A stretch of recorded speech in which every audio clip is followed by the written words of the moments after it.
Hey, good morning, everyone. It's me, ready to reach Charlotte's Web. All right, I hope you guys are doing well and you're staying safe. We are past Memorial Day weekend, which is kind of the unofficial sign of summer. But don't forget, we want to finish strong, even at a distance. So we want to make sure that we are, checking our Google Classroom, making up any work that needs to get done, et cetera, et cetera. So that's it. All right, so I'm going to read Charlotte's Web to you. Last time we read, we were at, let's see, a meeting we had. You know what? Okay, so we are at good progress, and I didn't finish this chapter. I think we're on the second one, okay? So last time we checked, Charlotte made a web, but it said terrific, right? And that was something that they were talking about. Because remember, the whole purpose of this was to save Wilbur's life, because the Zuckermans were going to kill him and make some bacon. I know, it's a rough life, children. All right, so that's where we're at. So we're going to finish up this chapter. We are kind of finishing up. All right. And let's get started. This is a long chapter. Let me see. This is a really long chapter. All right. So we might not finish this chapter today, but we'll get started on it tomorrow because I read with you tomorrow as well. All right, you guys ready? Are you ready? All right. Below the apple orchard at the end of the path was a dump where Mr. Zuckerman threw all sorts of trash and stuff that nobody wanted. Or else let me start over again. Below the apple orchard at the end of the path was a dump where Mr. Zuckerman threw all sorts of trash and stuff that nobody wanted anymore.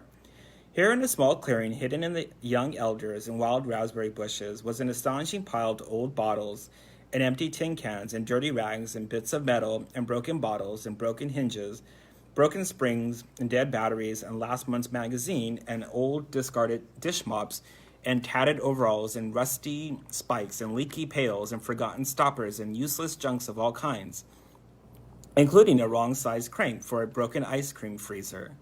Templeton knew the dump and liked it. There were good hiding places there, excellent cover for a rat, and there was usually a tin can with food still clinging to the inside.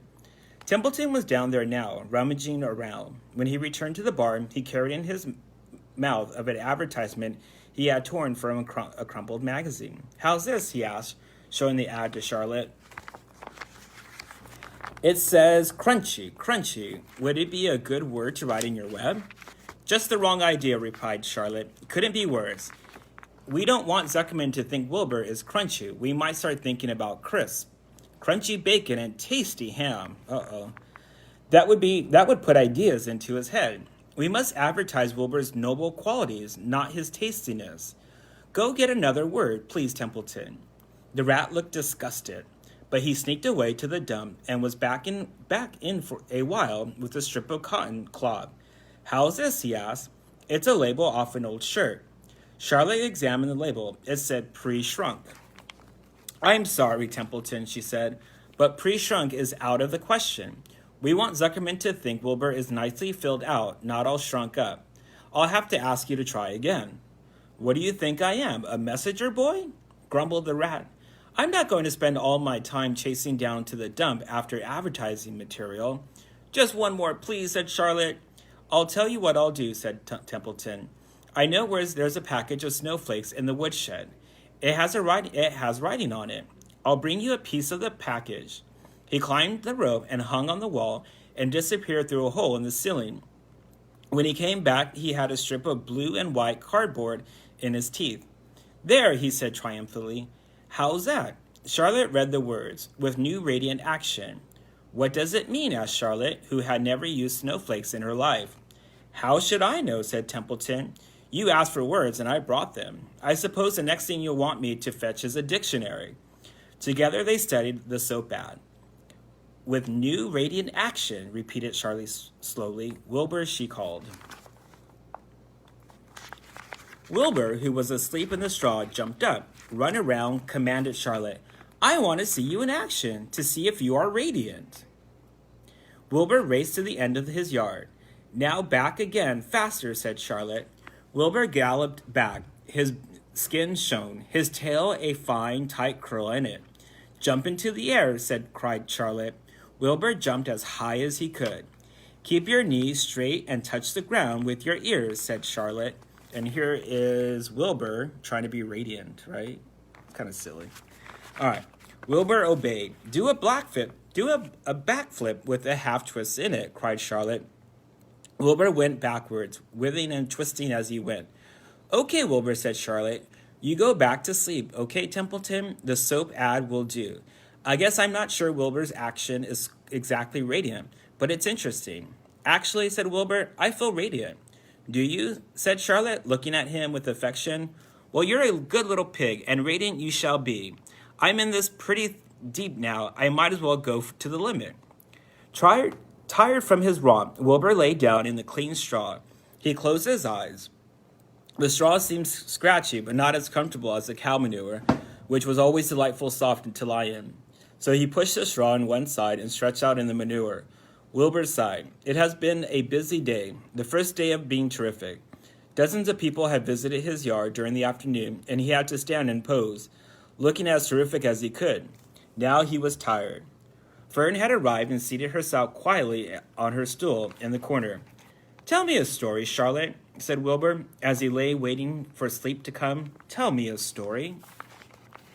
So Charlotte, although too was tired, did what Wilbur wanted. Once upon a time, she began, I had a beautiful cousin who managed to build her web across a small stream. One day, a tiny fish leaped into the air and got tangled in the web. My cousin was very much surprised, of course. The fish was thrashing wildly. My cousin hardly dared tackle it, but she did. She swooped down and threw a great mass of wrapping material around the fish and found barely enough to capture it. Did she succeed? Asked Wilbur. It was never to be forgotten battle, said Charlotte. There was a fish caught only by one fin, and its tail wildly thrashing and shining in the sun. There was a web, sagging dangerously under the weight of the fish. How much did the fish weigh? Asked Wilbur. I don't know, said Charlotte. There was my cousin, slipping in, dodging out, beating mercilessly over the head by the wild thrashing fish, dancing in, dancing out, throwing her threads and fighting hard. First she threw a left around the tail. The fish lashed back. Then a left to the tail and the right to the midsection. The fish lashed back. When she dodged the one side and threw her right, the other right to the fin, then a hard left to the head while the web swayed and stretched. Then what happened? Asked Wilbur. Nothing, said Charlotte. The fish lost the fight. My cousin wrapped it up so tight it couldn't bulge. Then what happened? Said Wilbur. Nothing, said Charlotte. My cousin kept the fish for a while, and then she got good and ready, and she ate it. Tell me another story, begged Wilbur. So Charlotte told him about another cousin and her who was an aeronaut. What's an aeronaut? Asked Wilbur, and I don't know if I'm saying this correctly. A balloonist, said Charlotte. My cousin used to stand on her head and let out enough thread to form a balloon. Then she let go and be lifted into the air and carried upward on the warm wind. Is that true? Asked Wilbur, or are you just making it up? It's true, replied Charlotte. I have some very remarkable cousins. And now, Wilbur, it's time for you to go to sleep. Sing something, begged Wilbur, closing his eyes. So Charlotte sang a lullaby, while crickets chirped in the grass and the barn grew dark. This was the song she sang. Should I sing it? Why not? Sleep, sleep, my love, my only. Deep, deep in the dung and the dark. Be not afraid and be not lonely. This is the hour when frogs and thrushes praise the world from the woods and the rushes. Rest from care, my one and only, deep in the dung of the dark. But Wilbur was already asleep. When the song ended, Fern got up and went home. Oh, that's a good story. All right, so here's the epic battle between Charlotte's cousin and the fish, right? And usually when an author tells you like a story within a story kind of thing, it usually has some type of message. So I'm kind of curious what you guys think. What is the message of that? Could it be perseverance, possibly? The cousin didn't give up. And because remember, the fish was there by accident. So there is no right or wrong answer. Just want to see what you guys are thinking. So that's it for today. We actually did finish the chapter. I just kind of thought it was important since, we're going to run out of time. So I will read with you, I will read with you tomorrow. We had a little switch of schedule this week, but it's all good. And that's it. I hope you guys are doing well. We miss you. We love you. And we look forward to your return to make Washington, fun and exciting and a special place to be. All right, guys. I will see you later.